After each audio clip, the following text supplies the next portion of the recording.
Ever thrown money at a so-called best 9mm only to have a jam on you while some ugly, unpopular gun just keeps eating rounds?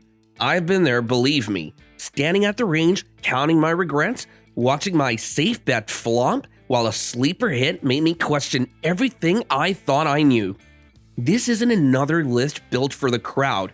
If you've ever felt that gut-level doubt about what's really right for you or found yourself outside the herd, trusting your own experience over hype, you're in the right place, my friend. Every pick here has scars to prove it, and not all of them fit the internet's idea of best.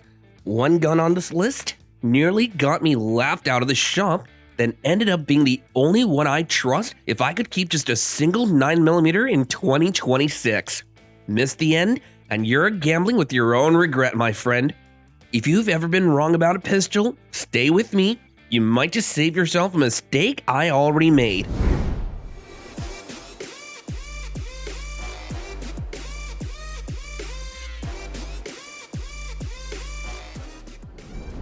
I wasn't looking for anything special that afternoon at Range USA. Range was half empty, air heavy with brass and last week's powder. Every guy there carried himself like he belonged. Chatter about optics, ammo prices, last weekend's match, everyone sounding a bit too professional for a Thursday. I was just browsing racks, killing time, thinking about lunch more than any pistol in front of me. Then, without warning, the rhythm shifted. Someone beside me slipped a mag into a Canik SFX Rival S. No flanks, just a smooth, solid click. Slide racked back, heavy and certain, not the hollow snap you get from polymer. Didn't say a word. He just sat up, took a stance, and the whole place got not silent, but focused. Conversations trailed off, a guy paused, mag loader in mid-spin, range officer glanced over. Nobody stared. Everyone just let the moment hang. First shots were measured. No dumbs, just tight, predictable recoil, brass bouncing at the same angle every time. No one grinned, nobody asked, but I caught someone let out a quiet, "Huh?" That's all. I realized I'd stopped browsing. Didn't need to try it. Some pistols don't need a pause. They just make every so-called expert pay attention, even if nobody's ready to admit it. Last month, just before winter truly settled in, I was drifting through Meadows Place with a hot coffee in my hand. No buying mood, just clearing my head. Walked the short route to the gun club. A habit, nothing special. Inside, the place was calm. Not empty, not busy either. A couple of regulars at the counter, staff moving slow, nobody selling hard. The 6-hour P320X carry sat off to the side in the case. Not highlighted, not dressed up, familiar enough to blend in. I stopped, didn't reach for it, just looked, and then looked again. A regular guy behind me spoke up, almost to himself. That's the one people regret selling. No explanation, no follow-up. He didn't even hang around. I let it sit there, finished my coffee, and then walked away. Some pistols don't hook you right away. They linger in the back of your mind, teaching their lesson after they're gone. If you want something light or forgiving, this one will wear you out. And sometimes, what surprises you next isn't setting in the case, it's in the hands of someone who shows up ready for more than a casual round. After months of lighter gun and quick range stomps, I didn't plan on picking up anything heavy that day. The Beretta 92 FS was there, easy to grab, and muscle memory did the rest. No curiosity, just routine. I'll run a few mags and get out. Life had shifted. I hadn't really missed full-size metal, just drifted away without noticing. First grip, the weight settles in differently, filling the palm in a way polymer cannot. Controls right where they should be, no thinking involved. Slide cycle slower, almost deliberate. Recoil isn't a snap, more of a calm push. Sight picture falls right back. Trigger reset is longer than I'm used to, but predictable. I found myself slowing down, letting the gun set the rhythm. After a string, I paused, breathing out. Didn't check the target, didn't say anything. That familiar "oh yeah" feeling just settled in. The range tech caught my eye and gave a small nod like he's seen this play out 100 times. I loaded another mag. No need to explain or brag. Some guns just remind you what you forgot. If you're trying to carry this every day, you're lying to yourself. And I've got something else to show. Proof that not every surprise comes from an old favorite. Sometimes the next lesson has a reputation you never asked for. Last year, right before winter tried sneaking into Texas, I was at the range, but not to shoot. The chief had invited me out. Nothing formal, just come see what's new. No bag, no ear pro, no gear. Just standing off the line, hands in pocket, blending in, but not lost in the mix. Folks knew I was with the range, not another shooter, and that changes how people talk. One guy rolls in with his full competition kit. Belt, mags, everything squared away. He moves like a man who's done this 100 times, barely needs to look down to find what he needs. Sets a CZ Shadow 2 target on the bench, but doesn't rush. After a long clean string, he pauses, looks over and says, almost to himself, "Ammo matters more than the gun." No grin, no brag, no sales pitch. Just a throwaway line to someone not even holding a pistol. Chief nods, nobody argues. The next shooter waits his turn. The moment moves on. No debate, nothing flashy, and that's what sticks. The Shadow 2 assumes you already know enough to listen when it counts. Funny how the most honest moments happen when you're not even pulling the trigger. The effin' 509 Tactical sits in the case like it's waiting for something serious. Deployment, duty, anything but an easy afternoon. Heavy, overbuilt, optics ready. Threaded barrel, big controls, tall sights. Everything about this gun in 2026 says, I'm not here for range toys. People look, they keep moving. It's too much gun for most, and that's clear from the jump. Maybe you grab it out of curiosity. There's nothing subtle about the feel. Aggressive texturing, weight that sinks into your hand, controls that seem sized for gloves and stress. Run a few magazines, eats everything, runs like it's clocking hours, not minutes. The optic holds zero, sights rise high, triggers all business. You're not having fun, you're testing gear that feels like it wants to solve problems most of us never see. Halfway through a box of ammo, you're tired. This is an EDC. It's a gun for long shifts, rough conditions, maybe a badge, maybe a paycheck. Most shooters walk past looking for something easier, lighter, or just less intimidating. Best? Maybe. For everyone? No chance. Next, it's about the pistol you actually carry, the one you might forget is even there until it's the only thing you need. You spot the VP9 in someone else's lane.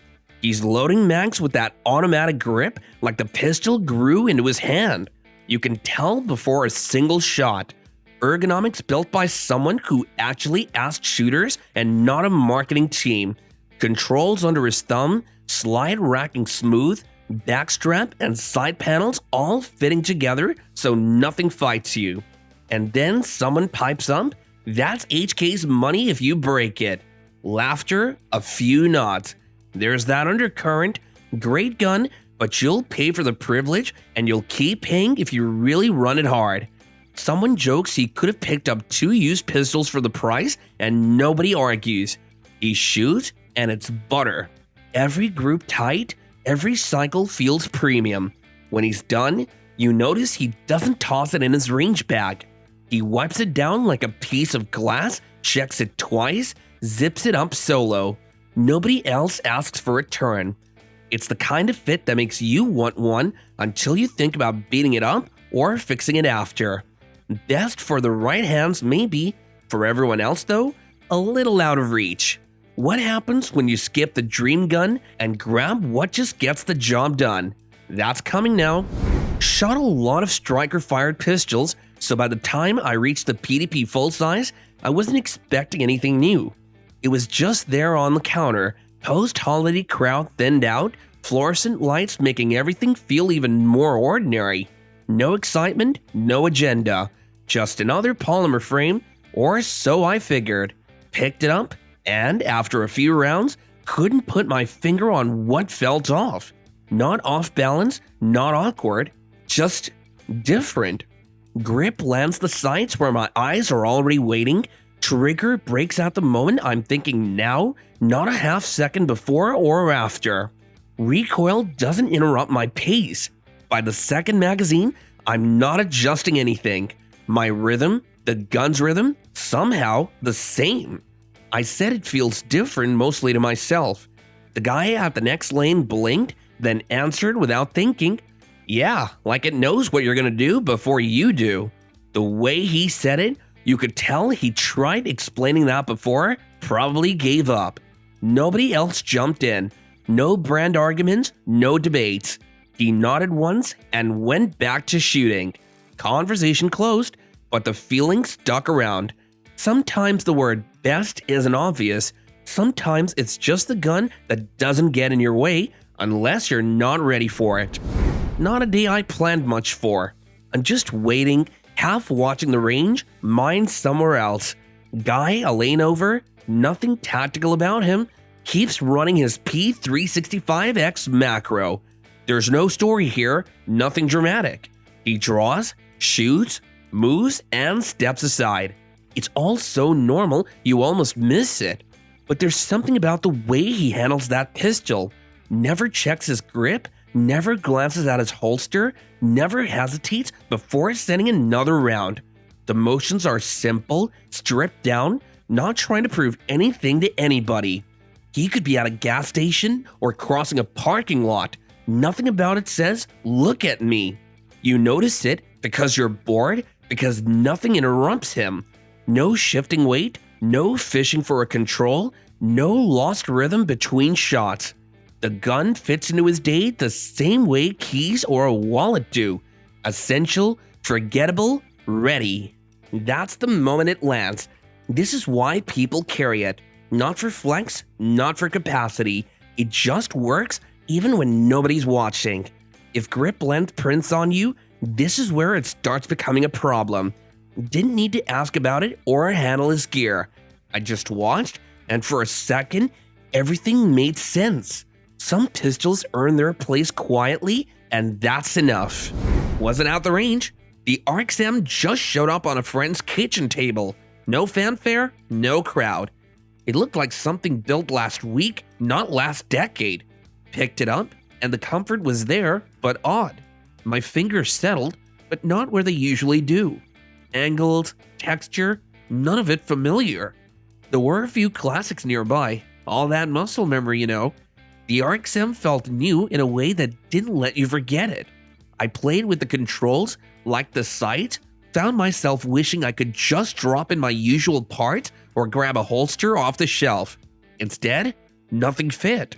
No pile of upgrades, no shop stories, no tribe of folks telling you what to swap next. You're on your own, for better or worse. Part of me liked the creativity and clean lines. The rest wondered if comfort is enough, or if it's just a reminder of what's missing when the big names get all the aftermarket love. Sometimes you want the next thing, but sometimes you just want to feel like you belonged. Last January, right after the Echelon 4.0C launched, nothing in my head matched my hands. Rushed, distracted, I picked it up expecting the usual polymer routine. The grip was sharper than I wanted it to be. Trigger reset sat outside my rhythm, wouldn't let me settle in. Every shot forced a pause, had to slow down or get sloppy. No hiding behind excuses.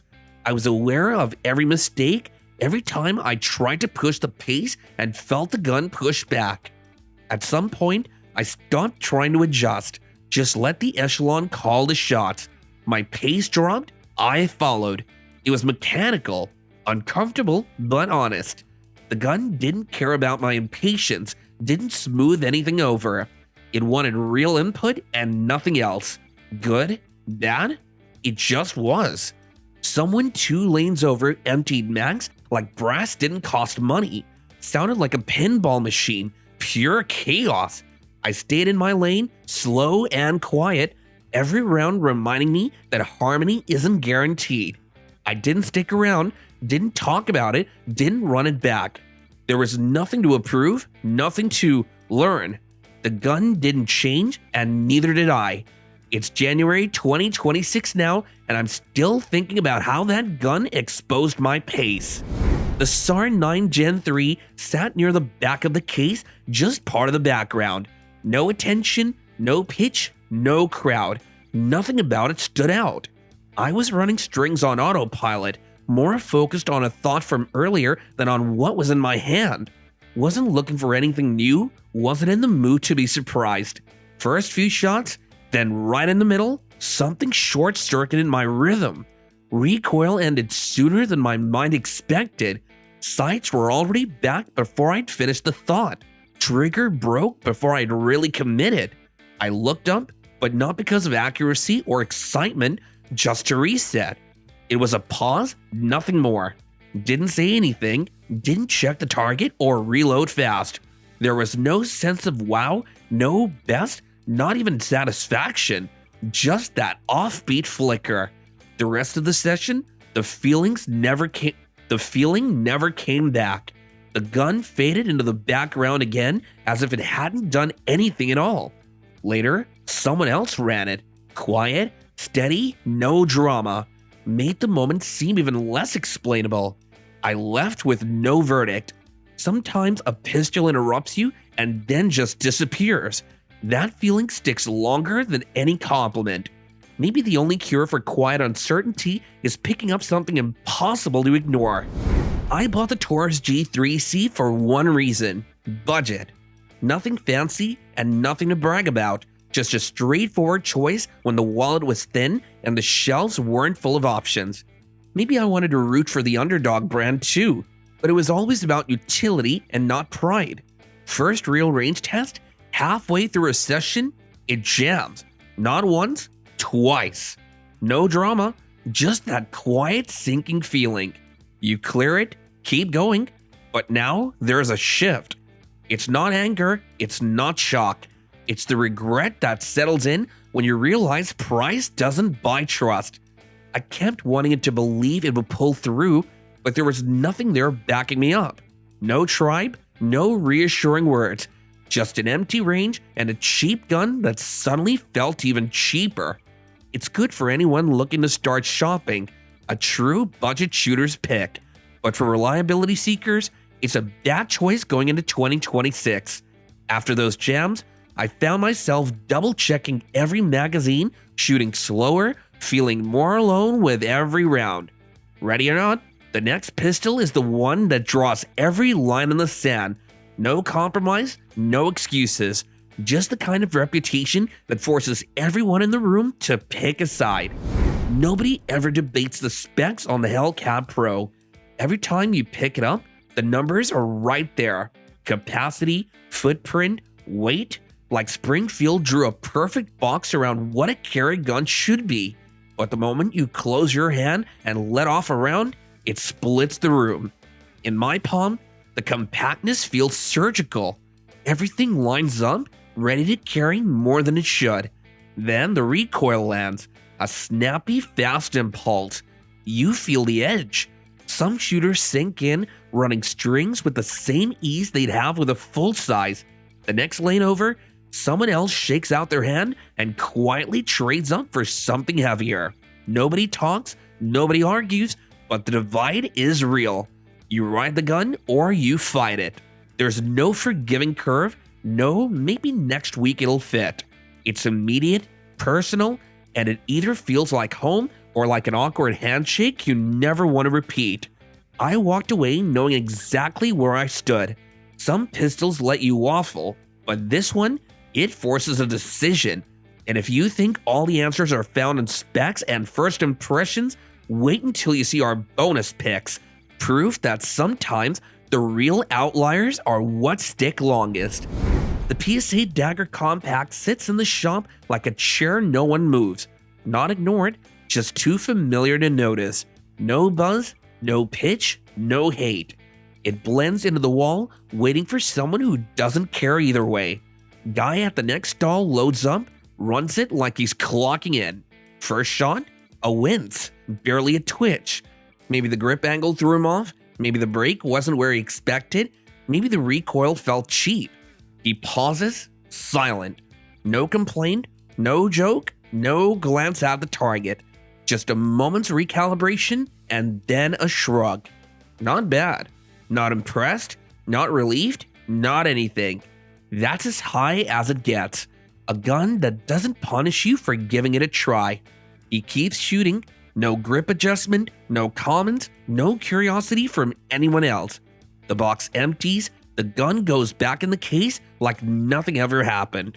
What sticks isn't performance, but how little it matters. You start to wonder how many shooters out there quietly revise their opinions, never tell anyone, and move on.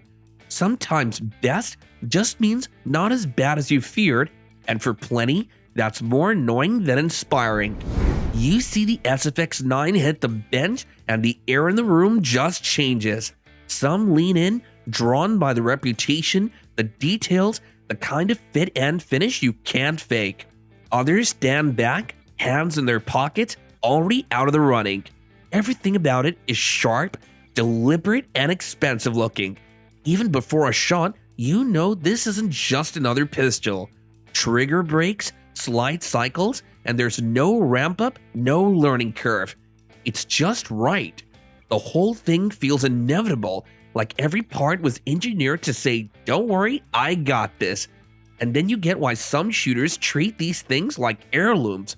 But the price is the real bouncer at the door.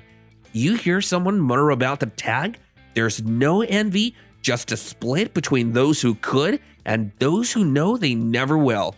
It's not a question of taste or skill.